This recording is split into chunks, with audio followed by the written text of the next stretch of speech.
Semuanya, perkenalkan kami dari kelompok 6 Psikologi Kepribadian yang beranggotakan Tiara Aisyah Putri, Asyira Z. Azahra, M. Arik Al-Ghifari, dan Rahel Natasha.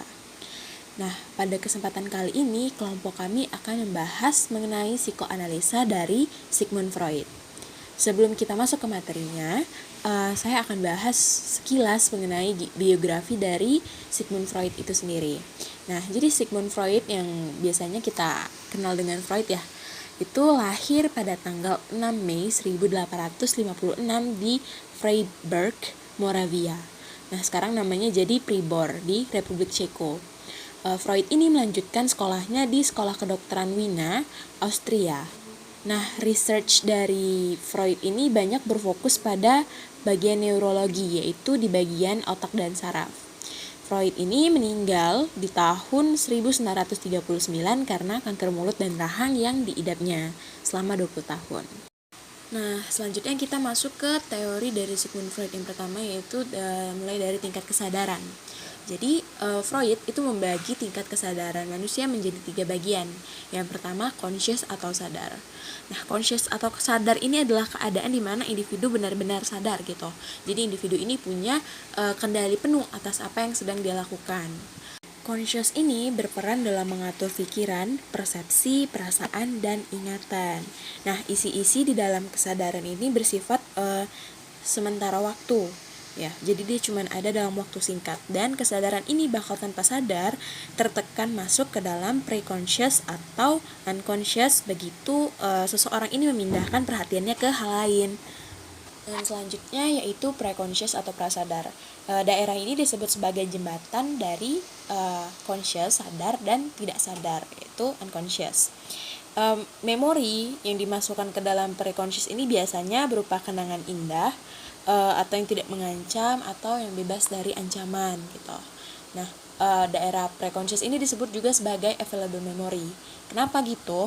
Karena memori yang ada atau hal-hal yang ada di sebuah kesadaran itu ketika individunya mulai beralih ke hal yang lain, memori tersebut akan ditekan ke daerah prasadar.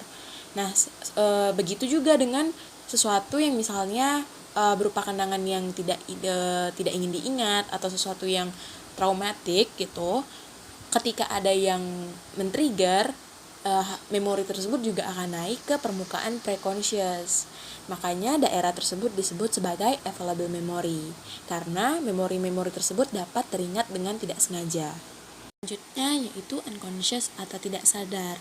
Nah, daerah ini berisi insting, impuls, dan dorongan yang dibawa dari lahir.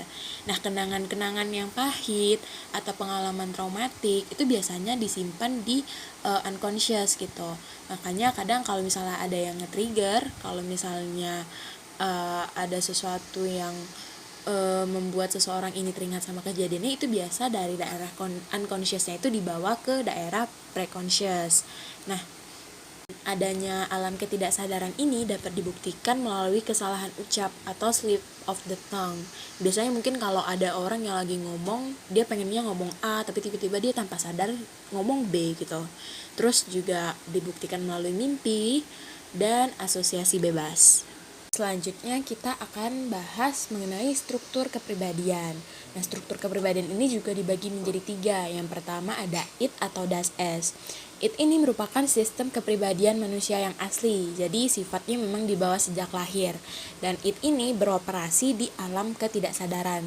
Kalau misalnya kita lihat dari gambar yang di samping ini, kita bisa lihat kalau misalnya id itu berada di bawah, super ego itu di samping, dan ego itu ada di atas ya. Jadi emang id itu berperan di daerah ketidaksadaran. Jadi id ini beroperasi dengan menggunakan prinsip kenikmatan atau pleasure principle, karena memang id ini merupakan sifat bawaan manusia yang pengennya tuh mendapatkan kenikmatan selama hidupnya dan menghindari rasa sakit. Jadi pleasure principle atau prinsip kenikmatan ini diproses dengan 2 cara, yaitu yang pertama dengan cara tindak refleks atau reflex action, yaitu merupakan reaksi otomatis yang dibawa sejak lahir, seperti mengerjapkan mata, itu kan ada kepuasan tersendiri yang dipenuhi. rangsangan untuk mengedipkan mata itu segera dipenuhi.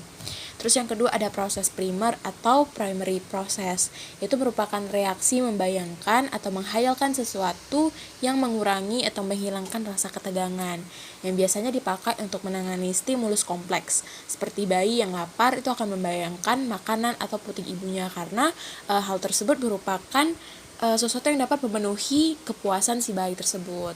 Nah, jadi it ini sebenarnya tidak mampu membedakan mana itu yang salah, mana yang benar. Jadi sebenarnya it ini tidak mengetahui apa yang dia inginkan itu bentuknya positif atau negatif. Nah, makanya it ini akan menimbulkan yang nanti namanya ego. Selanjutnya yaitu ego atau das ich. Ego ini berkembang dari it, yaitu agar orang-orang mampu menangani realita, sehingga sebenarnya ego ini beroperasi dengan mengikuti prinsip realita atau reality principle.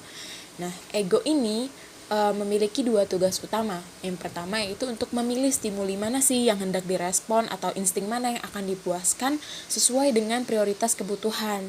Karena kan nggak mungkin nih si ego menuruti kemauan it ini kadang bentuk keinginannya itu dia nggak tahu itu benar atau salah. Jadi tugas ego di sini adalah menentukan apakah sesuatu yang diinginkan oleh it ini sesuai dengan norma atau tidak. Tugasnya yang kedua yaitu untuk menentukan kapan dan bagaimana kebutuhan itu dipuaskan sesuai dengan tersedianya peluang. Jadi ego ini memang bekerja untuk memuaskan it. Oleh karena itu, ego ini tidak memiliki energinya sendiri dan akan memperoleh energinya dari it. Akhir dari struktur kepribadian ini yaitu superego atau das Super-Ich. Superego ini merupakan kekuatan moral dan etik dari suatu kepribadian. Nah, cara si superego ini beroperasi yaitu dengan memakai prinsip idealistik atau idealistic principle sebagaimana lawan dari prinsip kepuasan it dan prinsip realistik dari ego. Superego ini energinya dari ego, jadi dia berkembang dari ego dan dia nggak punya sumber energinya sendiri. Nah, satu hal yang berbeda dari ego itu antara ego dan superego dalam satu hal penting, superego ini tidak punya kontak langsung dengan dunia luar. Jadi tuntutannya tuh terlalu idealistik gitu, kesempurnaannya itu tidak realistik. Nah, dari prinsip idealistik ini ada dua subprinsip lagi, yaitu suara hati atau conscience dan ego ideal. Suara hati atau conscious ini berkembang dari pengalaman-pengalaman yang sebelumnya gitu. Kalau misalnya mungkin di masa lalu pernah mendapatkan suatu hukuman atau perilaku yang tidak pantas akan suatu perihal, jadi si superego bagian suara hati atau conscience ini akan mengajarkan kita untuk melakukan hal-hal yang sebaiknya tidak dilakukan. Nah, sedangkan ego ideal itu berkembang dari pengalaman mendapatkan imbalan atas perilaku yang tepat dan mengarahkan kita pada hal-hal yang sebaiknya dilakukan. Superego ini sifatnya non-rasional, jadi dia memang terlalu menuntut kesempurnaan dan akan menghukum keras kalau misalnya ego melakukan suatu kesalahan. Ada 3 fungsi dari superego. Yang pertama yaitu mendorong ego untuk menggantikan tujuan-tujuan realistik dengan tujuan moralistik. Yang kedua merintangi impuls it, terutama impuls seksual dan agresif yang bertentangan dengan standar masyarakat. Dan yang ketiga yaitu mengejar kesempurnaan. Hubungan it, ego, dan juga superego. Yang pertama, it. It adalah sistem kepribadian yang paling dasar, yang di dalamnya terdapat naluri-naluri bawaan. Untuk keperluan mencapai maksud dan tujuannya itu, it mempunyai perlengkapan berupa 2 macam proses. Proses yang pertama adalah tindakan-tindakan refleks, yaitu suatu bentuk tingkah laku atau tindakan yang terjadi secara otomatis, serta adanya pada individu merupakan bawaan. Proses kedua adalah proses primer, yaitu satu proses yang melibatkan sejumlah reaksi psikologis yang rumit. Dengan proses primer ini dimaksudkan bahwa it berusaha mengurangi tegangan dengan cara membentuk bayangan dari objek yang bisa mengurangi tegangan. Yang kedua, ego. Ego adalah sistem kepribadian yang bertindak sebagai pengarah individu kepada dunia objek tentang kenyataan dan menjalankan fungsinya berdasarkan prinsip kenyataan. Menurut Freud, Ego terbentuk pada struktur kepribadian individu sebagai hasil kontak dengan dunia luar. Adapun proses yang dimiliki dan dijalankan ego adalah upaya memuaskan kebutuhan atau mengurangi tegangan oleh individu. Ego dalam menjalankan fungsinya sebagai perantara dari tuntutan-tuntutan naluriah organisme di satu pihak dengan keadaan lingkungan di pihak lain. Jadi, Selanjutnya, fungsi yang paling superego. dasar ego adalah Superego sebagai pemelihara adalah kelangsungan kekuatan hidup moral dan individu. etik dari kepribadian Selanjutnya, yang beroperasi superego. memakai prinsip idealistik Superego adalah sistem sebagai lawan kepribadian dari yang prinsip berisikan kepuasan, nilai-nilai dan id dan aturan-aturan prinsip yang sifatnya realistik evaluatif. dari ego. Adapun Superego fungsi utama berkembang dari superego ego adalah dan seperti sebagai ego, ia tak pengendali punya sumber energinya dorongan-dorongan sendiri. atau impuls-impuls Akan tetapi, naluri id superego agar berbeda dari ego impuls dalam satu tersebut hal penting. disalurkan dalam Superego cara atau tak punya bentuk yang kontak dapat dengan diterima dunia oleh luar, masyarakat. sehingga tuntutan Yang superego kedua, akan mengarahkan ego pada kesempurnaan pun tujuan-tujuan menjadi yang tidak sesuai dengan realistis. moral daripada dengan kenyataan. Selanjutnya, mendorong individu kepada kesempurnaan. Dinamika kepribadian. Yang pertama, insting. Insting adalah perwujudan psikologi dari kebutuhan tubuh yang menuntut pemuasan. Misalnya, insting lapar berasal dari kebutuhan tubuh secara fisiologis sebagai kekurangan nutrisi, dan secara psikologis dalam bentuk keinginan makan. Insting bersumber dari kondisi jasmaniah atau kebutuhan tubuh. Tujuan dari insting adalah menghilangkan rangsangan kejasmanian, sehingga ketidakenakan yang timbul karena adanya tegangan yang disebabkan oleh meningkatnya energi dapat ditiadakan. Objek insting adalah segala aktivitas yang menjadi perantara keinginan dan terpenuhinya keinginan itu. Pendorong atau penggerak insting adalah kekuatan insting itu sendiri, yang tergantung kepada intensitas, yakni besar kecilnya kebutuhan. Selanjutnya, insting memiliki dua jenis. Yang pertama adalah insting hidup. Insting hidup disebut juga eros, adalah dorongan yang menjamin reproduksi dan survival seperti lapar, haus, dan juga seks.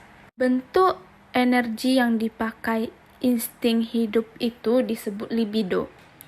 Walaupun Freud mengakui adanya bermacam-macam bentuk insting hidup, namun dalam kenyataannya yang paling diutamakan adalah insting seksual. Dan jenis insting yang kedua yakni insting mati. Insting mati disebut juga insting-insting merusak atau destruktif. Insting ini berfungsinya kurang jelas jika dibandingkan dengan insting hidup. Karenanya tidak begitu dikenal, akan tetapi adalah suatu kenyataan yang tak dapat dipungkiri bahwa setiap orang itu pada akhirnya akan mati juga.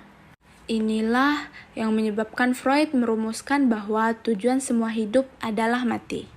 Insting hidup dan insting mati dapat saling bercampur dan juga saling menetralkan. Makan misalnya merupakan campuran dorongan makan dan dorongan destruktif yang dapat dipuaskan dengan menggigit, mengunyah, dan juga menelan makanan. Dinamika kepribadian selanjutnya yakni kecemasan. Kecemasan adalah variabel penting dari hampir semua teori kepribadian. Kecemasan sebagai dampak dari konflik yang menjadi bagian kehidupan yang tak terhindarkan, dipandang sebagai komponen dinamika kepribadian yang utama. Kecemasan adalah fungsi ego untuk memperingatkan individu tentang kemungkinan datangnya suatu bahaya, sehingga dapat disiapkan reaksi adaptif yang sesuai. Kecemasan akan timbul manakala orang tidak siap menghadapi ancaman. Hanya ego yang dapat memproduksi atau merasakan kecemasan. Akan tetapi, baik id, superego maupun dunia luar terkait dalam salah satu dari 3 jenis kecemasan, yakni realistis, neurotis, dan moral. Ketergantungan ego pada id menyebabkan munculnya kecemasan neurosis, sedangkan ketergantungan ego pada superego memunculkan kecemasan moral. Dan ketergantungannya pada dunia luar mengakibatkan kecemasan realistis.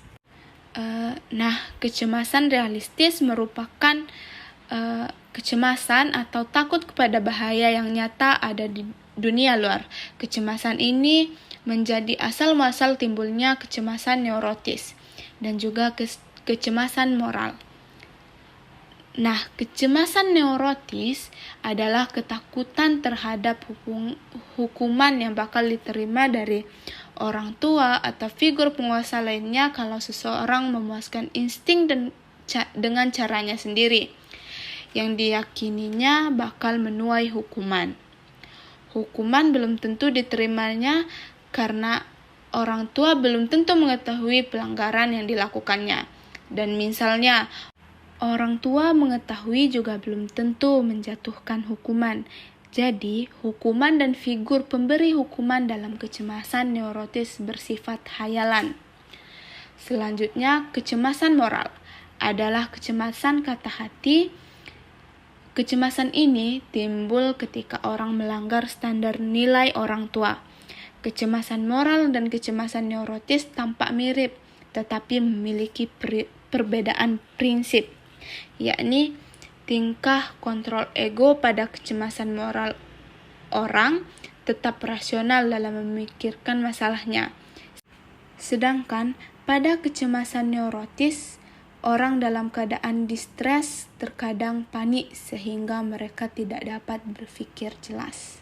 Materi selanjutnya yaitu mekanisme pertahanan diri atau disebut juga defense mechanism.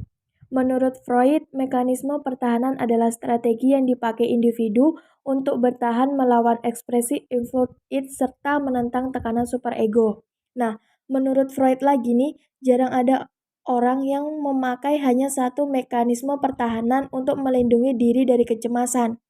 Umumnya orang-orang memakai beberapa mekanisme pertahanan, baik secara bersama-sama atau secara bergantian sesuai dengan bentuk ancamannya. Nah, mekanisme pertahanan yang dideskripsikan Freud dan pengikut-pengikutnya yang paling banyak dipakai dalam kehidupan sehari-hari yaitu yang pertama yaitu represi, yang merupakan mekanisme pertahanan yang paling dasar karena muncul juga pada bentuk-bentuk mekanisme pertahanan lainnya. Represi ini dia berbentuk menekan sumber-sumber yang membuat kecemasan yang berada di alam bawah sadar kita.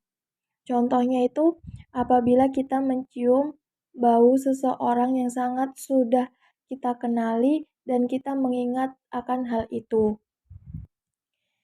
Yang kedua yaitu pembentukan reaksi, yang merupakan salah satu cara agar dorongan yang ditekan tersebut bisa disadari dengan adanya cara menyembunyikan diri dalam selubung yang sama sekali bertentangan dengan bentuk semula.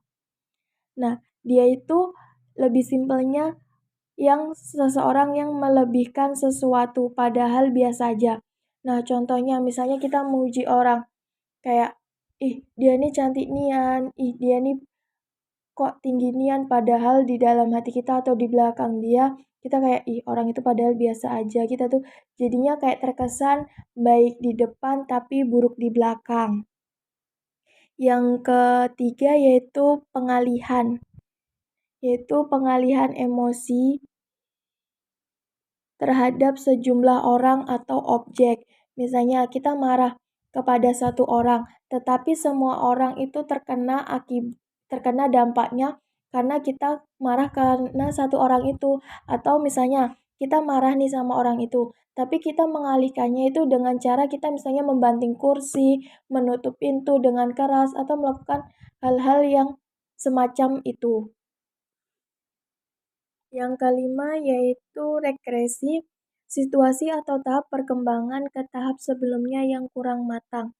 Nah, sebenarnya tahap itu sudah dilewati tetapi kembali ke masa itu lagi. Misalnya, seorang siswa yang dia itu tidak bisa nyanyi, tetapi dia tuh disuruh nyanyi ke depan oleh guru. Nah, karena dia cemas, jadinya dia tuh mengompol. Padahal pada usia siswa tersebut, mengompol itu bukan hal yang wajar lagi. Jadinya situasi itu dia mundur ke tahap yang telah dia dilalui telah dilalui sebelumnya. Habis itu tidur juga pakai boneka atau tidur masih ngempeng padahal udah gede, itu tuh jadinya seharusnya bukan usianya dia lagi untuk melakukan hal tersebut. Yang keenam yaitu proyeksi. Artinya individu melindungi diri atas perbuatan buruknya dengan cara mengarahkan ke objek lain, atau dia misalnya menyalahkan padahal itu kesalahan diri sendiri tapi menyalahkannya ke orang lain atau ke benda yang berada di sekitarnya. Misalnya, apabila dia itu terjatuh karena tersandung atau karena emang dirinya sendiri, tapi dia itu menyalahkan ke benda yang membuat itu menyandung, padahal benda itu kan bisa dibilang benda mati. Jadinya dia menyalahkan ke orang lain, ke benda tersebut. Dia tidak mau menyalahkan dirinya sendiri. Seperti itu proyeksi. Selanjutnya yang ketujuh yaitu introyeksi, yaitu seseorang meleburkan sifat-sifat positif dari orang lain ke dalam egonya sendiri agar lebih percaya diri. Nah, ini tuh misalnya ingin mencontoh idolanya agar dia lebih percaya diri. Misalnya saya sendiri mengidolakan sekali Mbak Nana atau Najwa Shihab karena dia pandai sekali dalam public speaking. Nah, saya ingin menirunya agar saya bisa lebih percaya diri saat saya melakukan presentasi atau bahkan melakukan public speaking di hadapan orang yang banyak. Yang terakhir yaitu sublimasi, di mana represi atau kondisi emosi dalam tekanan dari kehendak-kehendak tidak sadar dan tidak diterima dengan digantikan ke hal yang diterima. Misalnya tuh sesuatu hal yang buruk yang awalnya tidak diterima di masyarakat atau di suatu lingkungan, tetapi menjadi suatu hal yang diterima di lingkungan tersebut. Misalnya yang banyak siswa yang tawuran itu kan berkelahi, tetapi itu kan tidak dianjurkan, bahkan tidak diperbolehkan.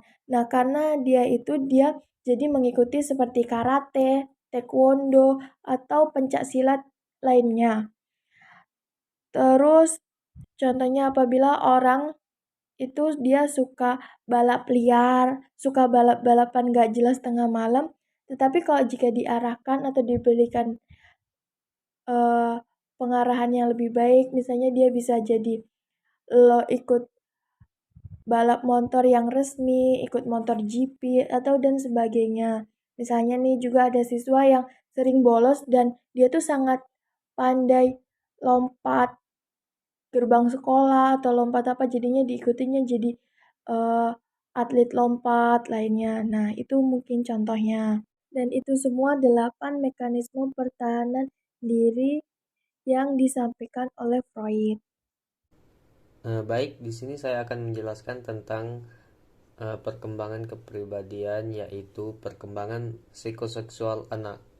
Yang pertama adalah tahap oral, yaitu 0 sampai 1 tahun. Pada tahap ini, bayi mendapatkan kesenangan dari mulutnya. Selain menyusui, bayi akan memainkan mulutnya dengan jari dan terus mengeksplor bagian mulut tersebut, seperti memasukkan benda-benda ke dalam mulut, bisa benda apapun yang dipegangnya. Menurut Freud, selama tahap pertama perkembangan ini, libido manusia terletak di mulutnya. Artinya, mulut adalah sumber utama kesenangan. Tahap ini terkait dengan menyusui, menggigit, menghisap, dan menjelajahi dunia dengan memasukkan sesuatu ke dalam mulut. Jika nanti di usia besarnya dia sangat senang mengunyah permen karet atau berlebihan, lalu menggigit kuku, dan menghisap jempol, itu bisa jadi berawal dari terlalu sedikit atau terlalu banyak kepuasan oral anak pada tahapan ini. Makan berlebihan dan merokok juga berakar pada perkembangan yang buruk dari tahap pertama ini. Yang kedua yaitu tahap anal, yaitu 1-3 tahun. Pada tahap ini, kesenangan tidak diperoleh dari memasukkan ke dalam, tetapi mendorong keluar dari anus. Itu seperti buang air besar. Freud percaya bahwa selama tahap ini, toilet training serta belajar mengendalikan buang air besar dan kandung kemih adalah sumber utama kesenangan dan ketegangan.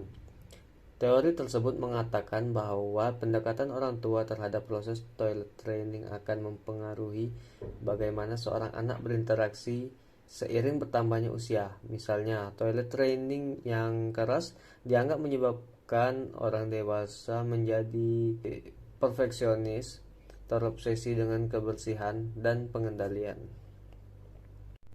Yang ketiga adalah tahap falik, yaitu 3-6 tahun. Dalam tahap perkembangan ini, tahap ini melibatkan fiksasi pada kemaluan. Di tahap ini, anak mulai memperhatikan dan senang memainkan alat kelaminnya sendiri. Pada usia ini juga anak-anak sudah mulai menemukan perbedaan antara laki-laki dan perempuan dilihat dari jenis kelaminnya. Pusat kepuasan atau pusat kenikmatan pada fase ini berada di kelamin. Dengan kata lain, anak sudah mulai melakukan masturbasi dengan mengusap-ngusap atau memijit-mijit organ seksualnya sendiri untuk menghasilkan rasa senang.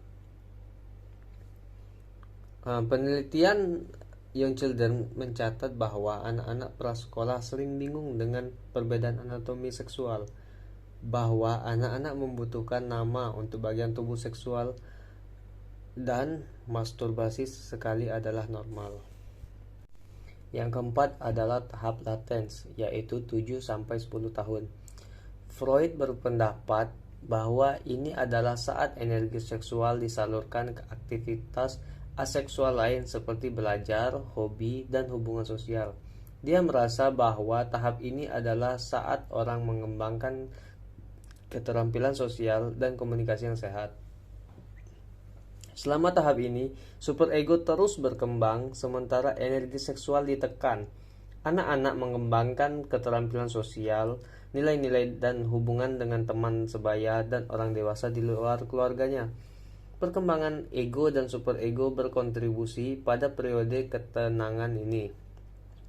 Tahap ini dimulai sekitar waktu anak-anak masuk sekolah dan menjadi lebih peduli dengan hubungan teman sebaya, hobi, dan minat lainnya. Dia percaya kegagalan untuk melewati tahap ini dapat mengakibatkan ketidakdewasaan seumur hidup atau ketidakmampuan untuk memiliki dan mempertahankan kebahagiaan, kesehatan, dan memenuhi hubungan seksual dan non-seksual sebagai orang dewasa.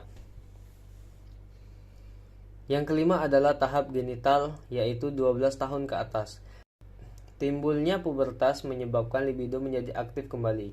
Selama tahap perkembangan psikoseksual akhir ini, individu mengembangkan minat seksual yang kuat pada lawan jenis. Tahap ini dimulai selama masa pubertas tetapi berlangsung sepanjang sisa hidup seseorang. Jadi berjalan selalu berkembang seumur hidup. Menurut Freud, tahap perkembangan psikoseksual ini ditandai dengan matangnya organ reproduksi anak. Ini akan memberikan dampak yang beragam bagi perkembangan karakter anak nantinya. Jika anak mampu melewati tahapan perkembangan psikoseksual ini dengan baik, maka anak akan memiliki kepribadian yang sehat.